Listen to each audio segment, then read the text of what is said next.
ଗୀତା 2 ପର୍ବ 1 ପଦରୁ 12 ପଦ। ଗୋଷ୍ଠୀମାନେ କାହିଁକି କଳହ କରନ୍ତି? ଜନବୃନ୍ଦ କାହିଁକି ଅନର୍ଥକ ବିଷୟ ଭାଳନ୍ତି?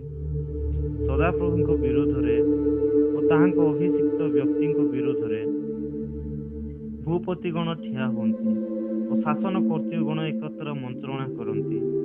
ଆସ ଆମ୍ଭେମାନେ ସେମାନଙ୍କ ବନ୍ଧନ ଛିଣ୍ଡାଇ ପକାଉ ଓ ଆମ୍ଭମାନଙ୍କ ନିକଟରୁ ସେମାନଙ୍କ ରଜ୍ଜୁ ଦୂର କରିଦଉ।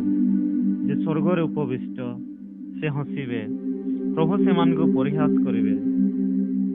ତେଣୁ ସେ ଆପଣା କୋପରେ ସେମାନଙ୍କୁ କଥା କହିବେ ଓ ଆପଣା ମହାକୋପରେ ସେମାନଙ୍କୁ ବ୍ୟାକୁଳ କରିବେ। ମାତ୍ର ମୁଁ ଆପଣା ରାଜାଙ୍କୁ ଆପଣା ପବିତ୍ର ପର୍ବତ ସିଓନରେ ସ୍ଥାପନ କରିଅଛି। ମୁଁ ସେହି ବିଧାନ ପ୍ରଚାର କରିବି। ସଦାପ୍ରଭୁ ମୋତେ କହିଲେ, ତୁମ୍ଭେ ଆମ୍ଭର ପୁତ୍ର, ଆଜି ଆମ୍ଭେ ତୁମକୁ ଜନ୍ମ ଦେଲୁ।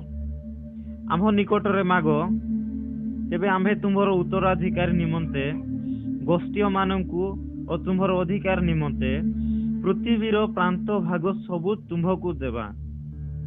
ତୁମେ ଲୌହ ଦଣ୍ଡରେ ସେମାନଙ୍କୁ ଭାଙ୍ଗିବ, ତୁମେ କୁମ୍ଭକାରର ପାତ୍ର ପରି ସେମାନଙ୍କୁ ଚୂର୍ଣ୍ଣ କରିବ।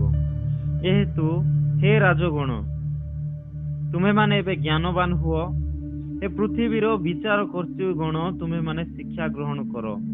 ଭୟରେ ସଦାପ୍ରଭୁଙ୍କର ସେବା କର ଓ କମ୍ପିତ ହୋଇ ଉଲ୍ଲାସ କର। ପୁତ୍ରଙ୍କୁ ଚୁମ୍ବନ କର, ନହେଲେ ସେ କ୍ରୁଦ୍ଧ ହେବେ ଓ ତୁମେମାନେ ପଥରେ ବିନଷ୍ଟ ହେବ, କାରଣ ଶୀଘ୍ର ତାହାଙ୍କର କ୍ରୋଧ ପ୍ରଜ୍ୱଳିତ ହେବ। ଯେଉଁମାନେ ତାହାଙ୍କର ଶରଣ ନିଅନ୍ତି ସେ ସମସ୍ତେ ଧନ୍ୟ।